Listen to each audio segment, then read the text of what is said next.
தன்னுடைய அடையாளத்தை தான் தன்னுடைய குடும்ப பேக்ரவுண்டோ மற்ற விஷயங்களோ தான் எந்த சமூகத்திலிருந்து வந்தவங்கிறதையோ எந்த நேரத்திலையும் யார்ட்டையும் அவர் சொல்லவே மாட்டார். தான் ஒரு கம்யூனிஸ்ட். 8 ஆண்டு காலம் சிறைங்கிறத விட அவருடைய வாழ்க்கையில் ரொம்ப முக்கியமானது என்னன்னா, அவரை நெல்லை சதி வழக்கில் சேர்க்குறாங்க.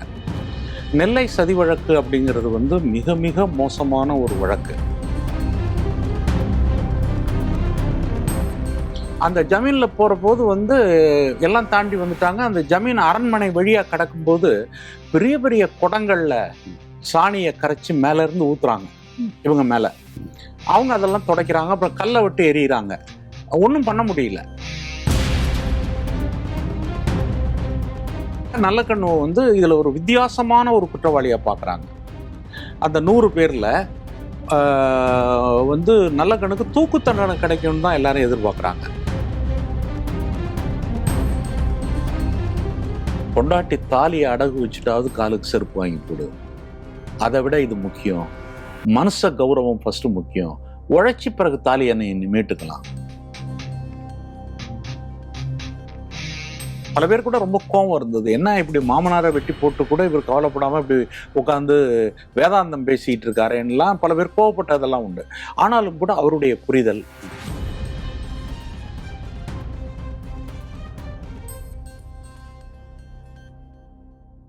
வீடநேயர்களுக்கு வணக்கம். இந்திய கம்யூனிஸ்ட் கட்சியின் மூத்த தலைவர்களில் ஒருவரான திரு சி மகேந்திரன் அவர்களுடன் ஒரு சிறப்பு நேர்காணல். வணக்கம். வணக்கம். வணக்கம். இப்போ இந்திய கம்யூனிஸ்ட் கட்சியினுடைய முதுபெரும் தலைவர் திரு ஆர் நல்லக்கண் அவர்கள், அவரை பற்றி தான் நம்ம இப்போ பேச போகிறோம். நீங்கள் அவரோட நீண்ட காலமாக நெருங்கி ஒரு கட்சியில் பயணித்த ஒரு தலைவர். அவரை பற்றியான நிறைய விஷயங்களை உங்கள்கிட்ட பகிர்ந்திருப்பார். இப்போ பொதுவாக என்னென்ன அப்படின்னா, அவர் ஒரு எளிமையான தலைவர், நேர்மையான தலைவர் அப்படின்றது பொதுவாக எல்லாருக்கும் தெரியும். அதை தாண்டி நிறைய விஷயங்கள் உங்களுக்கு தெரியும்.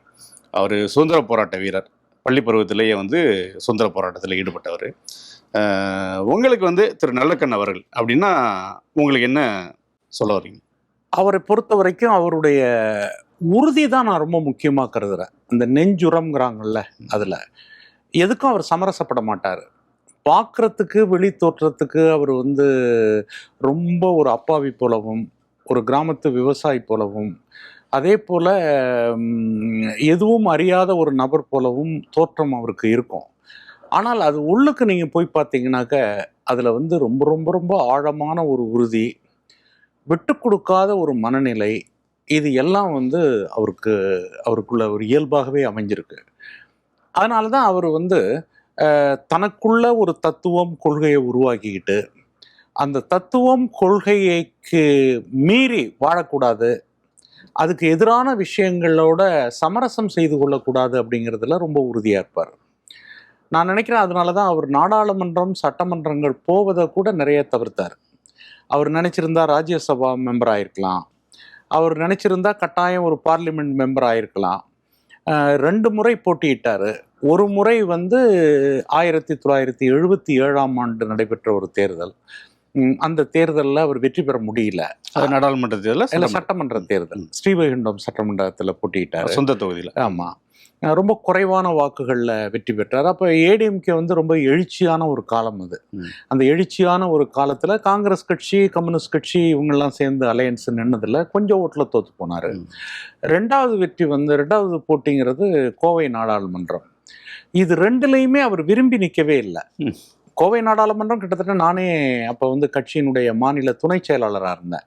அதனால் எனக்கு ரொம்ப நல்லா தெரியும். அவர் கடைசி வரைக்கும் வேற யாரையாவது ஒருத்தரை போடுங்க அப்படின்னு சொல்லி தான் அதை வலியுறுத்தி வச்சுட்டு கடைசி நேரத்தில் தான் எல்லாரும் சேர்ந்து வலியுறுத்துகிற போது அவர் எலெக்ஷனில் நின்னார். அப்போ அவருடைய மனம் என்பது கிட்டத்தட்ட ஒரு அதிகாரம் சார்ந்த அரசியல் அல்ல. ஏன்னா பெரும்பகுதி அரசியல்வாதிகளில் நிறைய பேருக்கு அதிகாரம் சார்ந்த அரசியல் இருக்கு. அதிகாரம்னா அதிகாரத்தை கையில் வச்சுக்கிட்டு அதன் மூலம் தங்களுடைய செயல்பாடுகளை செயல்படுத்தணும்னு நினைக்கிறது. இவருடைய அரசியல் எப்படின்னாக்கா ஒரு மக்கள் சார்ந்த ஒன்றாவே இருக்கும். அந்த மக்கள் சார்ந்த ஒன்றுக்கு கிட்டத்தட்ட தயாரான ஒரு தலைவராக தான் அவரை பார்க்குறேன். அந்த மாதிரி தலைவர்கள் ஒரு கொள்கை பூர்வமான தலைவர்களாக இருக்காங்க. என்னால் அப்படிப்பட்ட தலைவர்கள் அப்படிங்கிறது ஒரு பட்டியல் போட்டு பார்த்தோம்னா, மகாத்மா காந்தியை சொல்ல முடியும்.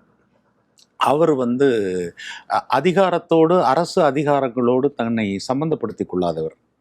அதே போல் பெரியாரை சொல்ல முடியும். அதே மாதிரி அம்பேத்கரை சொல்ல முடியும்.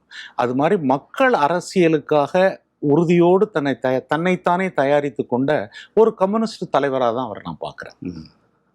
அவர் சுதந்திர போராட்ட காலத்தில் பள்ளி பருவத்திலே ஈடுபட்டவர். அந்த சுதந்திர போராட்டத்தில் அவருடைய பங்கு என்னவா இருந்தது? எந்த மாதிரி அவருடைய பங்கேற்பு அதில் இருந்தது? அவருடைய குடும்பம் வந்து ஒரு வசதியான குடும்பம், ஒன்றும் ஏழ்மையான குடும்பம் கிடையாது. அவங்க அப்பா வந்து அந்த காலத்திலேயே வந்து ஜூரியாக இருந்திருக்காரு. அதெல்லாம் அவர் வெளியில் சொல்லவே மாட்டார். தன்னுடைய குடும்பம், தன்னுடைய குடும்பத்தினுடைய பின்னணிகள் எதுவும் அவர் சொல்கிறதே கிடையாது. அப்படிப்பட்ட குடும்பத்திலேருந்து வந்தவர். அவங்க அண்ணன் வந்து சொல்றது கிடையாதுன்னா அவர் சொந்த விஷயங்களை முன்னிறுத்த கிடையாது, சொல்றதே இல்லை. தன்னுடைய அடையாளத்தை, தன்னுடைய குடும்ப பேக்ரவுண்டோ மற்ற விஷயங்களோ, தான் எந்த சமூகத்திலிருந்து வந்தவங்கிறதையோ எந்த நேரத்திலையும் யார்ட்டையும் அவர் சொல்லவே மாட்டார். தான் ஒரு கம்யூனிஸ்ட், அந்த அடையாளங்கள் இல்லாமல் சொல்லக்கூடிய ஒரு தன்மை. அவங்க அண்ணன் வந்து ஒரு கஸ்டம்ஸினுடைய கலெக்டராக இருந்தவர், டெபுட்டி கலெக்டர். முத்துராமலிங்கம்னு அவருடைய பேர். அவருடைய மகன் வந்து நீங்கள் பார்த்தீங்கன்னாக்கா இவங்க அண்ணன் மகன். அவர் வந்து பாரதி ராமநாதன்னு ஒரு விமானி, ஒரு புகழ்பெற்ற விமானி, உலகத்தின் பல நாடுகளில் பயணம் பண்ணவர். குடும்பத்தில் நிறைய பேர் படித்தவங்க. அந்த திருநெல்வேலி மாவட்டத்தில் ரொம்ப படித்த குடும்பங்களில் அவர் குடும்பம் ஒன்று. இதுதான் அவருடைய பொலிட்டிக்கல் பேக்ரவுண்டு. சின்ன வயசுலேயே அவருக்கு வந்து இந்த விடுதலை போராட்டத்தின் மீது ஒரு ஈடுபாடு வந்திருக்கு. 1930 வந்து அவர் வந்து அப்போ வந்து 2 கட்சி தான் போட்டிகிட்டு இருக்கு. ஒன்று காங்கிரஸ் கட்சி, இன்னொன்று ஜஸ்டிஸ் பார்ட்டி. ஜஸ்டிஸ் பார்ட்டியினுடைய பெட்டி பச்சை கலர், ஓட்டு சீட்லாம் கிடையாது. பச்சை கலரில் ஓட்டு போட்டாக்க அது வந்து ஜஸ்டிஸ் பார்ட்டிக்கு, மஞ்சப்பட்டியில் ஓட்டு போட்டால் அது காங்கிரஸுக்கு. இவர் மஞ்சப்பட்டிக்கு 13 வயசில் இப்போ வந்து ஓட்டு கேட்டு பிரச்சாரம்லாம் பண்ணியிருக்காரு. காந்தியடிகள் தூத்துக்குடி வந்தபோது வந்து காந்தியடிகளை பார்த்துருக்காரு. அப்போ வந்து தூத்துக்குடிங்கிறது வந்து மிக மிக முக்கியமான ஒரு வரலாற்று பூர்வமான ஒரு இடம். வ.உ. சிதம்பரம் பிள்ளைக்கு பிறகு காங்கிரஸ் கட்சியில் இந்த தூத்துக்குடி துறைமுகத்திலிருந்து இலங்கைக்கு பயணம் பண்றதுலாம் அந்த தலைவர்கள் போறது, இலங்கைக்கு போறது, இலங்கையிலேருந்து வர்றது, எல்லாருமே இவருடைய சொந்த ஊர் இருக்குல்ல ஸ்ரீவைகுண்டம், அதை கடந்து தான் போகணும் அவங்க. அப்போ அதை பார்த்து அதில் ஈடுபாடு அவருக்கு வருது. வந்து ஒரு காங்கிரஸ் இயக்கத்தில் வந்து அப்புறம் கதர் சட்டை, இவங்க அண்ணனும் அந்த கதர் அணிகிற பழக்கத்தை வந்து சின்ன வயசுலேயே அவங்க மேற்கொண்டிருக்காங்க. இது அவருடைய முதல் பகுதி. 2வது பகுதி வந்து அவர் கம்யூனிஸ்டாக மாறுறாரு. கம்யூனிஸ்டாக மாறுறதுக்கு மிக முக்கியமான காரணம் இவருடைய ஆசிரியர் பலவேச செட்டியார்னு ஒருத்தர், அவர் தான் கிளை செயலாளர் இருக்கார். அவர் மூலமாக கட்சி அமைப்புக்குள்ளே வர்றாங்க. அந்த காலங்களில் வந்து பலவேச செட்டியார்னு சொல்கிறீங்க, ஆனால் அவர் சொல்லும்போது வரும் பலவேசம், என்னுடைய ஆசிரியர் பலவேசம் தான் சொல்லுவார். ஆமாம், செட்டியார் சொல்ல மாட்டார், பலவேசம். அவரே பலவேசமே வந்து பலவேசம்னு தான் போடுவார் கையெழுத்து. ஆனால் அதுல சமூகத்துல சொல்ற போது பலவேச செட்டியார் அப்படின்னு சொல்லுவாங்க. அப்படி சொல்லுவாங்க, ரெக்கார்டுகள்ல எல்லாம் அப்படி வரும். அது அவருடைய ஆசிரியர். அவர் வந்து அதுக்கு பிறகு வந்து இவர் வந்து கல்லூரி இன்டர்மீடியேட் வந்து இந்து கல்லூரிக்கு படிக்க போறாரு பாளையங்கோட்டையில். படிக்கும்போது ரயிலில் வர்றபோது சில கம்யூனிஸ்டுகள் தொடர்பு வந்து ஆழமான தோமுசி ரகுநாதன், அப்புறம் பிறகு வானமாமலை, இப்படி பலருடைய நட்பு கிடைச்சி அதுக்கு கிடைச்ச உடனேயே அவருக்கு ஒரு முக்கியமான ஈடுபாடு வந்து கம்யூனிஸ்ட் கட்சி மீதும் விவசாய சங்கத்தின் மீதும் ஏற்படுது. சுதந்திர போராட்டத்தில் அவர் வந்து சிறை சென்றிருக்காரு. சுதந்திரத்துக்கு பிறகும் வந்து அந்த 8 ஆண்டு கால சிறைவாசன்றது அதிகமாக வந்து சுதந்திரக்கு பிறகுதான். அது எப்படி, என்ன குற்றச்சாட்டு? அவருடைய லைஃப்ல வந்து பல விஷயங்கள் வந்து இன்னும் வெளியில தெரியாமே இருக்கு. 8 ஆண்டு காலம் சிறைங்கிறத விட வந்து அவருடைய வாழ்க்கையில வந்து ரொம்ப முக்கியமானது என்னன்னா, அவரை வந்து நெல்லை சதி வழக்கில் சேர்க்குறாங்க. நெல்லை சதி வழக்கு அப்படிங்கிறது வந்து மிக மிக மோசமான ஒரு வழக்கு. பிரிட்டிஷ் ஆட்சிக்கு பிறகு காங்கிரஸ் அரசாங்கத்தை வந்து மாற்றி அமைக்கணும், ஆயுத புரட்சி மூலம் மாற்றி அமைக்கணுங்கிற முடிவை கல்கத்தாவில் கம்யூனிஸ்ட் கட்சி முடிவு செய்து, கல்கத்தாவில் முடிவு செஞ்ச உடனேயே அங்கே இருக்கிற பிரதிநிதிகள் எல்லாரையுமே கைது செய்ய ஆரம்பிச்சிடுறாங்க. பல பேர் பல இடங்களுக்கு போயிடுறாங்க. ஜீவா வந்து என்ன பண்றாருன்னா, ஜீவா வந்து இலங்கை பிரதிநிதிகள் பீட்டர் கனமன் இன்னும் சில பேர் வர்றவங்களோட புறப்பட்டு இலங்கைக்கு போயிடுறாரு. அந்த நேரத்தில் இலங்கை போயிடுறாரு. இலங்கையில தான் இருக்காரு அவரு. இலங்கையில இருந்து பிறகு வந்து என்ன பண்றாங்கன்னாக்க, கடல் வழியா தமிழ்நாட்டுக்கு வந்து சேர்றாரு. வந்து சேர்ந்து அப்புறம் இங்கே தலைமறைவா இருக்காரு. இது ஜீவா. இன்னும் பல பேர் என்ன பண்றாங்கன்னாக்கா, ஆந்திரா அங்க இங்க போய் அப்படி வந்துடுறாங்க. அப்ப நல்லக்கண்ணு தோடர் வந்து இங்க இருக்கும்போது இவரும் தலைமறைவாயிடுறார். முக்கியமான லீடர் இவர் அந்த பகுதியில், திருநெல்வேலி மாவட்டத்தினுடைய பகுதியில் முக்கியமான லீடர். அப்போ முக்கியமான லீடர் மட்டுமல்ல, தொடர்ந்து போராட்டங்களை நடத்துகிறாங்க. போராட்டங்கள்ங்கிறது என்ன அப்படின்னாக்க வந்து அங்கே இருக்கக்கூடிய விவசாய தொழிலாளர்களுக்கான ஒரு போராட்டம், நில உரிமைக்கான போராட்டம். இப்போ வந்து அங்கே வந்து திருநெல்வேலி மாவட்டத்தினுடைய லேண்ட், நில அடிப்படைகள், அதாவது வந்து இப்போ இருக்கிற காலத்தோடு நீங்கள் ஒப்பிட்டு பார்த்தீங்கன்னா 40களில் ஆதிக்கம் முழுவதும் பண்ணையார்களிடமும் மடாதிபதிகளிடமும் அவங்களோட கையில் தான் இருந்தது. இப்போ திருநெல்வேலியில் வந்து வைணவ மடங்கள் நிறைய அதிகம். அந்த மடங்களுக்கு தான் நிலம் சொந்தம். அந்த நிலத்தில் வந்து மக்கள், சாதாரண மக்கள், எளிய மக்கள் இருப்பாங்க. அவங்களில் வந்து எல்லாமே தலித்துகள் ரொம்ப அதிகம். அவர்களை ஒன்று திரட்டக்கூடிய ஒரு போராட்டத்தில் அவர் ஈடுபடுறாரு. ஒன்று அண்டர் கிரவுண்டு, இன்னொன்று வந்து அந்த மக்களை திரட்டக்கூடிய ஒரு போராட்டம். அப்படி போராடும்போது வந்து பார்த்திங்கனாக்கா, ஓடும் குடிகள் அப்படின்னு ஒரு அமைப்பு முறை லேண்ட்லார்டிசத்தில் வச்சுருக்காங்க. அது ஓடும் குடிகள்னால் என்ன அப்படின்னாக்க, அந்த விவசாய தொழிலாளர்கள் அங்கே இருக்கலாம், ஆனால் அவனுடைய கதவு இருக்கு பாருங்க, வீட்டு கதவு கிடையாது, சும்மா தட்டி மாதிரி, அதை மண்ணில் புதைக்கக்கூடாது. அதே போல் அவன் அம்மி வச்சிருந்தாலும் அம்மியை வந்து மண்ணுக்கு மேலே தான் வச்சிருக்கணும், இல்லை மண்ணில் புதைச்சி அரைக்கக்கூடாது. அதே போல் ஆட்டுக்கள், அது அந்த காலத்திலலாம் மண்ணில் புதைப்பாங்க, அது ஆடாமல் இருக்கிறதுக்கு. இவங்க பண்ணக்கூடாது. ஏன் அப்படின்னாக்கா, முதல் நாள் அவன் உத்தரவு போட்டானா எல்லாத்தையும் எடுத்துக்கிட்டு அவன் ஓடிடணும். இதுதான் ஓடும் குடிகள். இதை எதிர்த்து ஒரு பெரிய ஸ்ட்ரகிளை வந்து அவர் ஆரம்பித்தார். ஆரம்பிக்கும் போது என்ன வருது அப்படின்னாக்கா, அதில் ஜாதி வருது. ஜாதி வர்ற போது என்ன பண்ணுறாங்கனாக்கா, அந்த ஜாதியத்தை உடைக்கிறதுக்கு முதல்ல வந்து காலில் செருப்பு போடக்கூடாது, துண்டு போடக்கூடாது.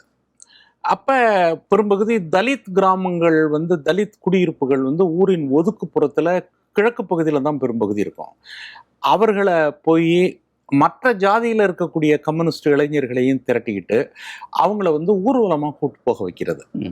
காலில் செருப்பு போட்டு ஊர்வலமாக கூட்டு போக வைக்கிறது. மற்ற ஜாதி ஆட்களையும் திரட்டிட்டு, மற்ற ஜாதிகளோட தலித் மக்களை சேர்த்து, ஆமா, அந்த மற்ற ஜாதி ஆட்கள் வந்து கம்யூனிஸ்டுகள் இருக்காங்க 2 பேர். ஒருத்தர் அவனை ஜாதியிலேருந்து ஒதுக்கி வச்சிருவாங்க, அவனை வந்து எல்லாரும் ஒதுக்கி வைப்பாங்க. இவங்க போய் இருந்து கூப்பிட்டு காலில் செருப்பு போட்டு எல்லாருக்கும் சிகப்பு துண்டு போட்டு ஊர்வலமாக கூட்டு போறது. போற போது நிறைய நேரங்களில் அடிதடி இதெல்லாம் வரும். சிவகிரின்னு ஒரு ஜமீன், அந்த ஜமீனில் போகிற போது வந்து எல்லாம் தாண்டி வந்துட்டாங்க. அந்த ஜமீன் அரண்மனை வழியாக கடக்கும்போது பெரிய பெரிய குடங்களில் சாணியை கரைச்சி மேலேருந்து ஊற்றுறாங்க இவங்க மேலே. அவங்க அதெல்லாம் துடைக்கிறாங்க, அப்புறம் கல்லை விட்டு எறிகிறாங்க. ஒன்றும் பண்ண முடியல. ஏன்னா அப்போ வந்து கிட்டத்தட்ட வந்து 2 விதமாக கம்யூனிஸ்டுகள் அணுகிறாங்க. ஒன்றா விடுதலைக்கு பிறகு வந்து தீண்டாமை ஒழிக்கப்பட்டுருது, அதனால அந்த சட்ட ரீதியாக ஒழிக்கப்படுது, ஆனால் அது அமுல் ஆகலை. அப்போ அந்த சட்ட ரீதியாக வந்து வச்சு வைப்போங்கிறதையும் ஒரு மிரட்டல் வக்கீல்கள் மற்றவங்க மூலமாக நடக்கும்போது வந்து இந்த லேண்ட்லார்டுக்கு கொஞ்சம் பயமும் இருக்குது. ரெண்டாவது, உள்ளூர் அடியாட்களை வச்சு மிரட்டிடலாங்கிறதுக்காக பண்ணும்போது அதை கொஞ்சம் கொஞ்சமாக செயல்படுத்தி கொண்டு வர்றாங்க. அதே போல் வந்து குத்தகை, பெரும்பகுதி வந்து விவசாய தொழிலாளர்கள் அப்படிங்கிறவங்கள ரொம்ப ஏமாத்துனாங்க. பெரும்பகுதி நிலங்கள் வந்து குத்தகை சாகுபடியில் இருக்கும். அந்த குத்தகை சாகுபடியில் வந்து அந்த லேண்ட்லார்டுக்கு 70% நெல், செலவு கிளவு எல்லாம் போக 30% தான் அந்த குத்தகை சாகுபடிக்கு.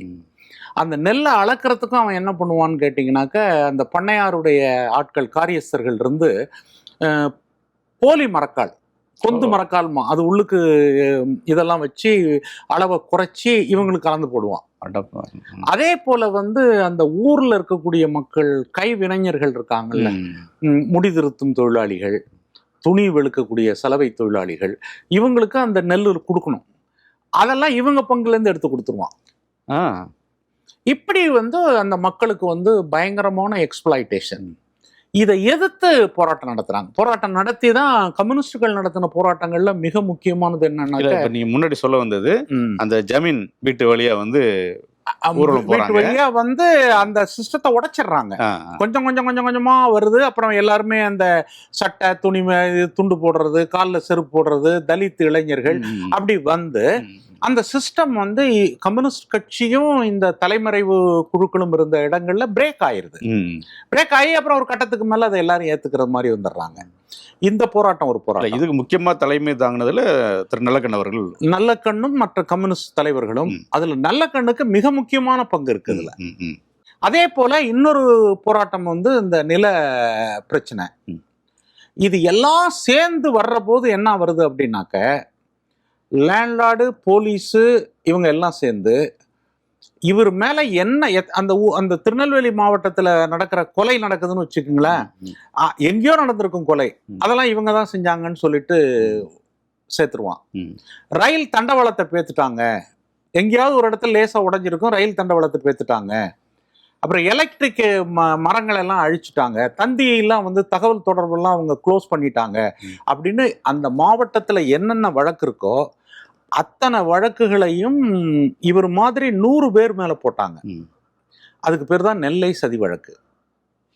கம்யூனிஸ்டுகள் சதி வழக்கு, நெல்லை சதி வழக்கு. அதிகாரத்தை கலைக்கிறதுக்காக வேண்டி, ஆட்சியை வீழ்த்துறதுக்காக, நேரு அரசாங்கத்தை வீழ்த்துறதுக்காக இவங்க செஞ்சாங்க அப்படின்னு. அதுல முக்கியமான குற்றவாளிகள் 3-4 பேர்.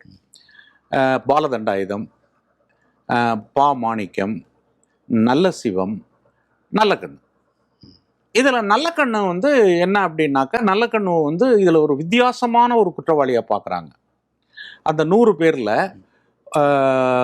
வந்து நல்லக்கண்ணுக்கு தூக்கு தண்டனை கிடைக்கும்னு தான் எல்லாரும் எதிர்பார்க்குறாங்க. ஆனால் தூக்கு தண்டனை கிடைக்கல, ஆயுள் தண்டனை. 6 மாதம் கொக்கரகுளம் ஜெயிலில் வச்சு இருக்கிறாங்க. அப்புறம் அதுக்கு பிற்பாடு வந்து நாங்குநேரி ஜெயிலில் கொஞ்ச நாள் சப் ஜெயிலில் இருக்கார். ரொம்ப மோசமான இது. அதில் ஒன்றுக்கு போகணும், வெளிக்கு போகணும்னா சட்டி கொடுத்துருவாங்க. அதில் தான் அவங்க வந்து காலையில் ஒரு நாளைக்கு அந்த ஒரு நேரம் மட்டும்தான் வெளியில் திறந்து விடுவாங்க. அப்படி ஒரு 6 மாதம் கஷ்டப்பட்டிருக்காரு அதில். அதுக்கு பிறகு கொக்கரகுளம் ஜெயில், அப்புறம் வந்து மதுரை ஜெயில். இதில் ரொம்ப வேடிக்கையான விஷயம் என்னென்னா, தமிழ்நாட்டில் யாருக்குமே தெரியாது, நெல்சன் மண்டேலாவுக்கு 27 ஆண்டு காலம் தண்டனை. ஆனால் நல்லக்கண்ணு வந்து முதல் வர்றபோது அவருக்கு 21 ஆண்டுகள் தண்டனை கிடைக்குது. அப்போ வயசு 23. எப்படி இருக்கும் ஒரு மனநிலை? அதுக்கு முந்தி வந்து அண்டர் கிரவுண்ட் பீரியடில் தலைமறைவு வாழ்க்கையில் 2 வருஷம் போகுது, அதுவும் ஜெயில் மாதிரி தான். அப்புறம் 2 வருஷம் வந்து 1.5 வருஷம் வந்து விசாரணை கைதியாக இருக்காரு. அதுக்கு பிறகு வந்து அவருக்கு ஆயுள் தண்டனை கொடுக்குறாங்க. மொத்தம் கணக்கு போட்டு பண்ணி பார்த்தீங்கன்னா 21 வருஷம் வருது. அவ்வளவு ஒரு பெரிய அதிர்ச்சியை வந்து அந்த இளம் வயதில் அவர் தாங்கி ஜெயிலுக்கு போகிறாரு. ஜெயிலுக்கு போகிற போது அரசியல் மாற்றங்கள் நிறைய ஏற்படுறதுனால கிட்டத்தட்ட எல்லாம் கணக்கு போட்டு பார்த்தீங்கன்னா ஒரு 10 வருஷம் ஜெயிலில் இருந்துட்டு வெளியில் வர்றாரு. இதுதான் அவருடைய வாழ்க்கை. இந்த வாழ்க்கையில் நம்ம தெரிஞ்சுக்க வேண்டிய விஷயம் என்னன்னா, அந்த சிறைச்சாலை, அதில் அவருக்கு ஏற்பட்ட அந்த நெருக்கடிகள், இது எல்லாவற்றையும் வந்து ஒரு ஒரு ஒரு எதிர்த்து போராடக்கூடிய ஒரு வலிமை மிகுந்த ஒரு தளமாக அவர் மாற்றிருக்காரு.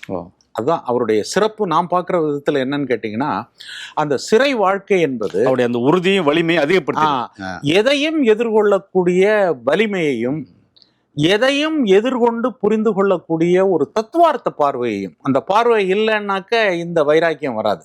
ஒரு பகத்சிங் வந்து தூக்கு மேடைக்கு போகிறான் அப்படின்னாக்க ஒரு முரட்டுத்தனமான துணிச்சல் மட்டும் கிடையாது, சரி வந்தது வரட்டும் பார்த்துக்கலாங்கிற துணிச்சல் கிடையாது. He properly understanding, philosophically understanding his sacrifice. அவருடைய தியாகம் என்ன என்பதை ஒரு தத்துவ அடிப்படையில் அவர் புரிந்து வைத்திருந்தார். அதே புரிதல் தான் நல்லக்கண்ணுக்கு இருந்திருக்கு. அதனால தான் அவருடைய லைஃப்பில் நீங்கள் பார்த்தீங்கன்னாக்க, தான் வந்து இவ்வளோ பெரிய தியாகம் செஞ்சிட்டோம், நான் இவ்வளோ தியாகம் பண்ணதுனால எனக்கு இவ்வளோ ரிவார்டை நீங்கள் கொடுக்கணும் அப்படிங்கிறது 1% கூட அவர் நினைச்சதே கிடையாது. அது சொன்னதும் இல்லை. இப்போ கொஞ்சம் செஞ்சவங்க என்ன பண்ணுறாங்க, நான் இவ்வளோலாம் கஷ்டப்பட்டிருக்கேன், அதனால எனக்கு வந்து சமூகம் எனக்கு என்ன நீ கொடுக்க போகிற அப்படின்னு கேட்குறாங்கல்ல, அது ஒரு ஒரு ஒரு அந்த அந்த மாதிரி ஒரு தடவை கூட நான் அவர்கிட்ட பார்த்தது இல்லை. இப்போ ஒரு 100 வயதுல அதுக்கு பிறகு நிறைய தியாகங்கள் பண்ணியிருக்காரு, நிறைய போராட்டங்கள் நடத்தியிருக்காரு. இப்போ விகடனில் வந்து இப்போ அவருக்கு பெருந்தமிழர் விருது நாங்கள் கொடுத்தோம். அது கொடுத்த உடனே அவர் கேட்டே இருக்காரு, நான் என்ன பண்ணிட்டேன், எனக்கு எதுக்கு அப்படிதான் கேட்பாரு. அது கேட்டே இருக்காரு, நான் என்ன பண்ணிட்டேன், எதுக்கு எனக்கு விருது கொடுக்குறீன்னு கேட்டாங்க. பல பேர் விகடனுடைய பெருவிருது எங்களுக்கு கொடுக்கலங்கிறதுக்கு சண்டையில கியூல நின்று ஒரு குரூப் அடிச்சுக்கிட்டு இருக்கு, அது வேற. இவர் அதை நினைக்கவே மாட்டார். அதுக்கு காரணம் என்ன அப்படின்னாக்க, அவருடைய அணுகுமுறைகள், அவருடைய பார்வையெல்லாம் யாரோட ஒப்பிடுறாரு அப்படின்னாக்க, மிகப்பெரிய தியாகம் செய்த நபர்களோடு தன்னை ஒப்பிட்டு பார்க்கிறாரு. பகத்சிங்கோட ஒப்பிட்டு பார்க்கிறாரு. அதே போல தூக்குமேடை குறிப்புகள்னு ஜூலியஸ் பியூசிக் அப்படின்னு ஒரு மாபெரும் செக்கோஸ்லோவேனியா நாட்டினுடைய வீரன், அவன் செத்து போறான். அவன் எழுதின நூல், அதுல ஒரு வரி அவன் எழுதுவான். அடிக்கடி இவர் சொல்லுவார் அதை, நான் இன்பத்திற்காக பிறந்தவன், நான் இன்பத்திற்காக வாழ்ந்தவன், நான் இன்பத்திற்காக மரணம் அடைகின்றேன். யாராவது என்னுடைய கல்லறைக்கு வந்து எனக்கு அஞ்சலி செலுத்துகிற போது உங்களுடைய கண்ணீர் துளிகள் எதுவும் என்னுடைய கல்லறையின் மீது பட்டுவிடக்கூடாது அப்படிமா. அப்போ வந்து அந்த சாக்ரிஃபைஸ், அந்த தியாகத்தை பற்றி, தியாகத்தை ஒரு தத்துவ அடிப்படையில் புரிந்து கொள்வது, அதை புரிந்து கொண்ட ஒரு மாமனிதர் இவர். அதனாலதான் அவரை வந்து சிறை வாழ்க்கையினுடைய பல கஷ்டங்கள் வந்து, கம்யூனிஸ்டுகள் பட்ட கஷ்டங்கள் இன்னும் வெளியில வரவே இல்லை. நான் இப்போ ஒரு தொடர் ஒன்று எழுதி அது ஒரு புத்தகமாக ஒன்று வர்றதுக்கு இருக்குது. அதில் அது டீட்டெயில்ஸ் எழுதுகிறேன். அதில் ரொம்ப முக்கியமான விஷயம் என்ன அப்படின்னாக்க, அவங்க வந்து அடக்குமுறைகளை வந்து விஞ்ஞானபூர்வமாக எதிர்கொள்ளக்கூடிய ஒரு மனநிலையை அவர்கள் உருவாக்கி கொள்கிறார்கள். இதுதான் கம்யூனிஸ்டுகள். இப்போ உதாரணத்துக்கு வந்து ஒரு ஜெயிலில் வந்து வார்டர்கள் வந்து கம்யூனிஸ்டுகளை அச்சுறுத்துறதுக்கு 4 வார்டர்கள் 5 வார்டர்கள் ஒரு ஆளை அடிப்பான். அவர் கலகம் பண்ணி தான் அவன் அந்த ஜெயில் முறைகளை எதிர்த்து, இப்படிலாம் நீங்கள் பண்ணுறீங்க அப்படிங்கிறதுக்காக வேண்டி எதிர்த்து போராட்டத்தில் போகிறாங்க. அப்போ ஒரு ஆளை அடிபட்டா எல்லா கம்யூனிஸ்டுகளும் மேலே போய் விழுந்து அங்கே இருக்கிறவங்கலாம் அந்த அடியை தாங்க வாங்கிக்குவாங்களாம். அடிக்கிறது அவன் தான் விடுறது கிடையாது. அப்போ வந்து அது ஒரு கிரைசிஸ் ஆகுது ஜெயிலில். இப்படி பல வழிகளில் பல போராட்டங்கள், பல அணுகுமுறைகள் அதுக்குள்ள இருக்கு. சரி, அவர் வந்து விவசாய தொழிலாளர்கள் தான் நிறைய போராடி இருக்காரு. நீங்கள் சொன்ன மாதிரி இந்த நெல்லை பகுதியில், இப்போ திருநெல்வேலி, தென்காசி, தூத்துக்குடி, இது ஒன்றுபட்ட நெல்லை மாவட்டத்தில் அந்த ஒரு பெரிய போராட்டம் நடந்திருக்கு. அதை தாண்டி தஞ்சையில் வந்து ஒரு பெரிய போராட்டங்கள் வந்து அவர் நடத்தியிருக்காரு. அங்கே விவசாய தொழிலாளர்கள் போராட்டம். அதாவது வந்து என்ன அப்படின்னு கேட்டிங்கனாக்க, தலைமறைவு வாழ்க்கை காலத்தில் வந்து ஒரு ஒருங்கிணைப்பு இருக்கு. தெலுங்கானாவில் ஆயுதம் தாங்கின போராட்டம், அந்த போராட்டத்துக்கும் இது எல்லாத்துக்கும் தொடர்பு இருக்கு. அந்த தொடர்புல முதல்ல வந்து விவசாய தொழிலாளர்களை விடுதலை செய்கிறது, அவங்கள போர்க்குணம் உள்ளவங்களா மாத்துறது அப்படிங்கிறது தான் அடிப்படையில் வருது. அதனால இவர் என்ன பண்றாருனாக்கா, இவர் ஜெயிலிருந்து வெளியில வந்து விவசாயிகளுக்கான ஒரு போராட்டத்தை நடத்திக்கிட்டு இருக்கிறவரு, இவரே விரும்பி விவசாய தொழிலாளர் அரங்கத்தினுடைய பொறுப்பு எடுத்துக்கிறார். அதான் இவருடைய ஒரு விரும்பி எடுத்துக்கிட்டு அவரே, நான் வந்து இந்த பகுதி மக்களுக்காக கம்யூனிஸ்ட் கட்சி சார்பில் வேலை செய்கிறேன் அப்படின்னு சொல்லிட்டு விவசாய தொழிலாளர் அரங்கத்துக்கு போகிறார். விவசாய சங்கத்தில் இருக்காரு.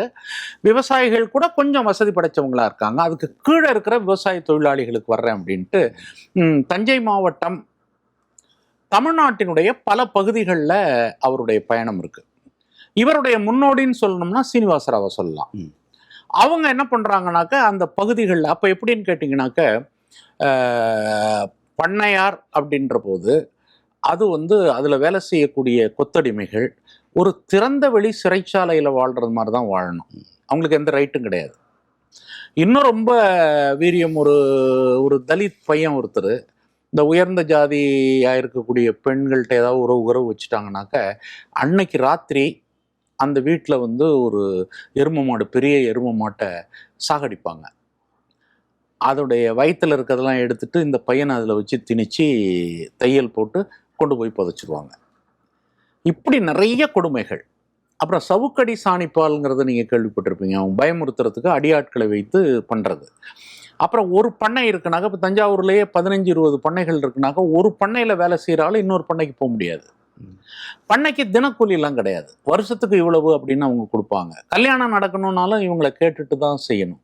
இன்னும் சில இடங்கள்ல வயதுக்கு வந்த பெண்கள் அந்த பெண்களை வந்து முதல்ல வந்து பண்ணையார் வீட்டில் தான் கொண்டு போய் விடணும் அப்படிங்கிற முறையெல்லாம் இருந்து அதில் ஒரு கொலையெல்லாம் விழுந்திருக்கு. அந்த கொலையில் நம்முடைய ஏஎம் கோபு அவர்கள் சம்பந்தப்பட்டதாக வழக்கெல்லாம் போட்டிருக்காங்க. இதை எதிர்த்து நடத்தின போராட்டத்தில் ஒரு மிக முக்கியமான பங்கு அவருக்கு. நல்ல அது வந்து வால்யூமா எழுத முடியும். அவ்வளவு தகவல்களும் அவ்வளவு விஷயங்களும் இருக்கு. அவருடைய வாழ்வினுடைய ஒரு கிட்டத்தட்ட ஒரு 20-25 ஆண்டு காலம் தமிழ்நாட்டில் இந்த விவசாய தொழிலாளிகள் இருக்காத இடங்கள் எதுக்கும் போகாமல் இருந்ததே கிடையாது. போகாத இடமே கிடையாது. எல்லா இடத்துக்கும் போயிருக்காரு. ஒரு உதாரணத்துக்கு ஒண்ணு சொல்லணும் அப்படின்னாக்க, இந்த மனுஷங்கடாங்கிற பாட்டு உங்களுக்கு தெரியுமா? மனுஷங்கடா நாங்க மனுஷங்கடா இவர் எழுதின பாட்டு, இன்குலாப் எழுதின பாட்டு. அதுல வந்து குளப்பாடுங்கிற ஒரு கிராமத்துல வந்து உள்ள தலித் குழந்தைகள் கொல்லப்பட்டதை குறிச்ச பாட்டு அது. அதை முதல்ல கையில் எடுத்தவர் நல்லகண்ணு தான். அந்த பிரச்சனை எப்படின்னு கேட்டீங்கன்னாக்கா, இங்க சென்னையில இருந்து ஒரு பையன் கண்ணதாசன் இப்பவும் இருக்காரு, அந்த குளப்பாடு கிராமத்துல உள்ள பையன். அங்க போய் ஹாஸ்டல்ல படிச்சுட்டு ஊர்ல போயிருக்கான். அவன் என்ன பண்றான்னாக்கா, இந்த நிகழ்ச்சியை கேள்விப்பட்டு ஒரு லெட்டர் எழுதி அனுப்புறான். கார்டு தான், நல்லகண்ணு தோழருக்கு அனுப்புறான். அனுப்புன உடனே இவர் என்ன பண்றாருன்னா, இவர் இங்க இருந்து புறப்பட்டு போய் சைக்கிள் எடுத்துட்டு, வேப்பந்தட்டைன்னு ஒரு கிராமத்துல இருந்து சைக்கிள் எடுத்துட்டு அந்த ஊருக்கு போய் கொஞ்சம் கொஞ்சமா விசாரிக்கிறாரு. விசாரிச்சோன்னு தான் தெரியுது, தாகம் எடுத்து தண்ணி ஜாதி இந்து கிணத்துல குடிக்கிறாங்க பையங்க அப்படிங்கிறதுக்காக கரண்ட் பாய்ச்சிருக்காங்க. அதில் அந்த பிள்ளைங்க செத்து போகுது. அதுக்கு பிறகு ஒரு போராட்டமாக அதில் தான் வருது. இப்படி நூற்றுக்கணக்கான விஷயங்களை என்னால் சொல்ல முடியும். தமிழ்நாட்டில் அவர் தலையிட்டு, விவசாய தொழிலாளியாக இருந்து தலையிட்டு செய்த போராட்டங்கள் பெரிய போராட்டங்கள். அதே போல் தஞ்சை மாவட்டத்தில் பார்த்தீங்கன்னா, கீழ வெண்மணி படுகொலைக்கு பிறகு ஒரு பெரிய கணபதியா கமிஷன் ஒரு கமிஷன் போட்டு அவங்களுடைய விவசாய தொழிலாளிகளுடைய வாழ்க்கையை பற்றி ஆராயறதுக்கு முன்னாங்க. அதில் உள்ள மிக முக்கியமான தீர்மானங்களுக்கெல்லாம் இவர் ஒரு அடிப்படை காரணம். சிபிஐ சிபிஎம் 2 தோழர்களும் செய்தாலும் கூட நல்லகண்ணு தோழருடைய அர்ப்பணிப்பு ரொம்ப கூடுதல். அதனால இந்த ஒடுக்கப்பட்ட தலித் மக்களுக்காகத்தான் அவர் இருந்தார். ரொம்ப காலம் அவர் வந்து வேறொரு சமூகத்தை சார்ந்தவர். நம்ம இன்னைக்கு சொல்ற மாதிரி ஒரு ஆதிக்க சமூகத்தை சார்ந்தவர்னு வச்சுக்கலாம். இடைத்தட்டு ஆதிக்க சமூகத்தை அந்த குடும்பத்தில் பிறந்தவர். ஆனா அவர் அந்த சமூகங்கிறது யாருக்குமே தெரியாது. உதாரணத்துக்கு ஒண்ணு சொல்லணும்னா, தஞ்சாவூர்ல சீர்காழியில சிவநேசன் அப்படின்னு சொல்லிட்டு ஒரு விவசாய சங்க தலைவர். அவர் ரொம்ப ரிபல்லியஸ் கேரக்டர். அவர் என்ன பண்ணாருனாக்கா, தன்னுடைய பொண்ணு திருமணத்தை இவர் தலைமையில தான் நடத்தணும்னு நினைச்சாரு. அவர் ஒரு தலித் கிடையாது. ஆனால் அவர் என்ன பண்ணாருனாக்க, இவரை கூப்பிட்டு நடத்தினா, அப்போ இவரை விட பெரிய தலைவர்கள் வந்து கல்யாண சுந்தரம் இருக்காரு, மாணிக்கம் இருக்காங்க, எல்லாரும் இருக்காங்க. ஆனால் அவர் கட்டாயப்படுத்தி இவரை கூப்பிட்டு இவர் தலைமையில தான் பெண் திருமணத்தை வரணும்னு நடத்துறாரு. அவரும் இவரும் ரொம்ப நெருங்கிய நண்பர்கள், தோழர்கள். கல்யாணம் எல்லாம் முடிஞ்சிருச்சு. முடிஞ்ச உடனே அவர் சிவநேசன் இவர் நல்லகண்ணு தோழர் கேட்குறாரு, இவ்வளோ தலைவர்கள் இருக்கும்போது எனக்கே கூச்சமாக இருந்தது, என்ன வச்சு ஏன் நீங்கள் கல்யாணம் பண்ணீங்க தலைமை தாங்கன்னு. ஒன்றும் இல்லை, என்னுடைய பொண்ணு கல்யாணத்தை ஒரு தலித் தலைமையில் நடத்தணும்னு நான் நினைச்சேன் அப்படின்னு இருக்காரு. அப்ப அவர் என்ன நினைச்சிருக்காரு, இத்தனை வருஷமா பழகி இவருடைய ஜாதி என்னன்னு தெரியல ஒண்ணு அவருக்கு. ரெண்டாவது, இவர் ஒரு தலித் தான் அப்படிங்கிற ஒரு மனநிலை இருந்த போதுதான் அப்புறமா அவர் சொல்லியிருக்காரு, இல்லை நான் இந்த சமூகம் கிடையாது அப்படின்னு. அப்படி வந்து அந்த கேரக்டர் இருக்கு பாருங்க, அந்த கேரக்டரே சாப்பிட்றதுல இருந்து, ட்ரெஸ் போடுறதுல இருந்து, அந்த அழுத்தங்கள் கொடுக்கறதுல இருந்து. அதனால தான் வந்து இன்னைக்கும் வந்து தமிழ்நாட்டினுடைய பல பகுதிகளில் பார்த்தீங்கன்னாக்க, தலித் தோழர்கள், அதனுடைய முன்னோடிகள் வந்து இவர் மேலே வச்சிருக்கிற மரியாதை வேற யார் மேலேயும் வச்சிருக்க மாட்டாங்க. ஒரு கட்டத்தில் தான் காலில் செருப்பு போராட்டம் இருக்கும்போது இவர் ஒரு அறிவிப்பு கொடுக்குறாரு அங்கே அந்த பகுதிகளில். என்ன அப்படின்னாக்க, காலில் செருப்பு போடணும்னு சொல்கிறாங்க. எப்படி தோழர் காலில் செருப்பு போடுறது, காசுக்கு எங்கே போகிறது தோழர்னு கேட்குறாங்க. காசுக்கு எங்கே போகிறது, என்ன செய்கிறது அப்படின்னு. அப்போ சொல்கிறாரு, பொண்டாட்டி தாலியை அடகு வச்சுட்டாவது காலுக்கு செருப்பு வாங்கி போடு, அதை விட இது முக்கியம், மனுஷ கௌரவம் ஃபஸ்ட்டு முக்கியம், உழைச்சி பிறகு தாலி என்னை மீட்டுக்கலாம், அடகுலேருந்து மீட்டுக்கலாம் அப்படின்ற ஒரு வழிகாட்டுதலை கொடுக்குறாரு. அப்போ த லிபரேஷன் ஆஃப் த டிக்னிட்டி, அந்த மனித உறவுகளுடைய அந்த மனித விடுதலை, இந்த அடிமைங்கிற விடுதலை ஜாதியில் தான் வைக்கப்பட்டிருக்கிறது. அதை தகர்க்கணும் அப்படிங்கிற அந்த பார்வை, தொலைநோக்கு பார்வை இவருக்கு அமைஞ்சது மாதிரி வேற யாருக்கு அமையல. அதனாலதான் இன்னைக்கும் நீங்க பாத்தீங்கன்னாக்க, அந்த தலித் மக்களுக்கானது அதுல வந்து ரொம்ப ரொம்ப ஒரு வேதனைக்குரிய விஷயம் என்ன அப்படின்னு கேட்டீங்கன்னா, 80களில் ஒரு மோசமான நிலை தென் தமிழகத்தில் நடக்குது. அப்போ இவர் மாநில செயலாளர், நான் துணை செயலாளராக இருக்கேன். அந்த எல்லா விஷயங்களும் எனக்கு தெரியும். அப்போ வந்து என்ன பண்ணுறாங்கனாக்க எண்ணிக்கை தயார் பண்ணுறாங்க. இப்போ வந்து தலித்துகளில் ஒரு 10 பேர் கொல்லப்பட்டா எப்படி 10 பேரை அடுத்த ஜாதியில் கொண்டுறது, அது யார் என்னங்கிற விவரம் இல்லை, அவன் தப்பு செஞ்சானா போனானா வந்தானாங்கிற விஷயங்கள்லாம் இல்லை. இவருடைய மாமனார் ரொம்ப ரொம்ப ரொம்ப ரொம்ப ஒரு கம்யூனிஸ்ட். அவர் கம்யூனிஸ்ட் குடும்பங்கிறதுனால தான் அவங்க வீட்டில் இவர் திருமணம் செஞ்சுக்கிட்டாங்க, அம்மாவை திருமணம் செஞ்சுக்கிட்டாங்க. அவர் வந்து என்ன பண்ணார்னாக்கா அந்த கிராமத்துக்கு வந்தவர். அவர் அந்த ஊரில் உள்ள காஸ்ட் இண்டூஸ்லாம் வந்து தலித்துகளுக்கு கிளாஸில் டீ கொடுக்க மாட்டேங்கிறாங்கிறதுனாலேயே இவர் டீ கடை திறந்து தலித்துக்கெல்லாம் கிளாஸில் டீ கொடுக்க ஆரம்பித்தார். இவர் செஞ்ச ரிபல் அது. அந்த சூழலெல்லாம் இந்த ஜாதி தகராறு வருது. ஜாதி தகராறு வந்த உடனே எந்த ஜாதிக்காரங்களும் இருக்க முடியல. எந்த பெருவாரியான ஜாதி இருக்குதோ அந்த ஜாதி உள்ள ஊருக்கு அந்த மக்களை மாவட்ட கலெக்டரும் மற்றவங்களே வந்து நீ அங்கே போயிரு, இல்லாட்டி எங்களால் தடுக்க முடியாதுன்னு சொல்கிறாங்க. அப்படி ஒரு சூழல் வந்துடுது. இப்போ இவருடைய குடும்பத்தில் இருக்கிறவங்க எல்லாருமே புறப்படுறதுக்கு தயாராகிட்டாங்க. நான் வரமாட்டேன் இந்த ஊரை விட்டு, நீங்கள் வேணா போயிங்க அப்படின்றாரு. வேற வழி இல்லாமல் அவங்கெல்லாம் போயிடுறாரு. இவர் மாடியில் இருக்காரு. இந்த போட்டி வெறியில் என்ன ஆகுதுன்னா, ஒரு நாள் வந்து இவரையும் அந்த இன்னொரு குரூப் வந்து கொண்டுடுறாங்க. கொன்ன உடனே அந்த செய்தி வருது. வந்தபோது நான் பக்கத்தில் இருக்கேன். அவர் ரொம்ப கவனமாக சொல்கிறாரு, எதிர்பாராமல் சில விஷயங்கள் நடந்து விட்டது, இதை கலவரமாக மாற்றக்கூடாது அப்படின்னு சொல்லிட்டு அதை தடுக்கிறாரு. அதை தடுக்கிறது மட்டும் இல்லாமல் அதுக்கு பிற்பாடு தான் பாத யாத்திரை போகிறாரு. இந்த 2 சமூகங்களுக்கும் ஒரு ஒற்றுமையை உருவாக்குறதுக்கான பாத யாத்திரை. அப்புறம் அதுக்காக ஒரு தொகை வருது. அவர் அந்த கொன்னத்துக்கு கவர்மெண்ட் கொடுக்குறாங்க. அப்புறம் அந்த குடும்பமே கூடி அந்த பணத்தை வந்து தலித் குழந்தைகளுடைய கல்விக்காக கொடுக்க சொல்கிறாங்க. இதெல்லாம் வந்து தமிழ்நாட்டினுடைய அரசியல் தலைவர்களில் இப்படிப்பட்ட ஒரு நிகழ்ச்சியை இதெல்லாம் வந்து ஏதோ ஒரு பிரச்சாரத்துக்காக, இதெல்லாம் வெளியிலே தெரியாது பல விஷயங்கள். அப்படிப்பட்ட ஒரு commitment, basic commitment to the Dalit. இப்போ தலித்துகள்கிட்ட இப்படி ஒரு நெகட்டிவ் வருது அப்படிங்கிறதுக்கு அவர் எப்படி பார்ப்பார்னாக்கா, காலம் காலமாக அவர்கள் மீது தொடுக்கப்பட்ட அந்த வன்மத்தின் காரணமாக கொஞ்சம் ரிவெஞ்ச் வருது, அது கொஞ்சம் கொஞ்சமாக பழக்கமாகி போயிடும் அப்படிங்கிற ஒரு புரிதல் இதில் அவருக்கு ஆழமாக இருந்தது. பல பேர் கூட ரொம்ப கோபம் இருந்தது. என்ன இப்படி மாமனாரை வெட்டி போட்டு கூட இவர் கவலைப்படாமல் இப்படி உட்காந்து வேதாந்தம் பேசிகிட்டு இருக்காருன்னெலாம் பல பேர் கோவப்பட்டதெல்லாம் உண்டு. ஆனாலும் கூட அவருடைய புரிதல், ஒரு சமூகம் பலதரப்பட்ட நிலைகள் இருக்கக்கூடிய சமூகத்தில் அதனுடைய தவறுகளை உணர வைத்து அதை மாற்றி ஒரு பொது நிலைக்கு கொண்டு வரணுங்கிற மாதிரியான ஒரு உயர்ந்த எண்ணம் அவர்கிட்ட இருக்கும். இது நான் எல்லா நேரங்கள்லையும் பார்த்துருக்கேன். அதுக்கு அவருடைய போராட்டங்களில் பார்க்குறது 2 விஷயங்களை நான் ரொம்ப முக்கியமாக பார்க்குறேன், சுருக்கமாக சொல்ல விரும்புகிறேன். ஒன்று, மணற்கொள்ளைக்கு எதிரான போராட்டம். அதாவது தாமிரபரணி ஆற்றை வந்து மணல் மாஃபியாட்ட இருந்து மீட்டது இவர் தான். மீட்டது இவர் அப்படின்னாக்க, மதுரை உயர்நீதிமன்றத்தில் அவர் நின்று மணிக்கணக்கில் உட்கார சொல்லி கூட உட்கார மாட்டேன்ட்டார். இவரை நேரடியாக போய் ஆதிட்டது வந்து பெரிய தலைப்பு செய்தியானது, பெரிய ஒரு பேசு பொருளாக மாறிச்சு. அது அவர் நிறுத்தினாரு. அதே மாதிரி மற்றொரு விஷயம் என்ன அப்படின்னாக்க, ஈழத்தமிழர் படுகொலை. அந்த ஈழத்தமிழர் படுகொலையை தடுத்து நிறுத்தணுங்கிறதுக்காக தமிழ் உணர்வு மிக்கவர் அவர் வந்து இலக்கியங்கள்ல எல்லாம் படிப்பார். பேசும்போது பார்த்தீங்கன்னாக்கா ஒரு பாமர தமிழில் பேசுறது மாதிரி தெரியும், ஆனால் ஆழ்ந்த கல்வியாளர். அது மட்டும் அல்லாமல் தமிழ் மக்களுடைய விடுதலையை குறித்து ஆழமான அபிப்பிராயங்கள்லாம் அவருக்கு உண்டு.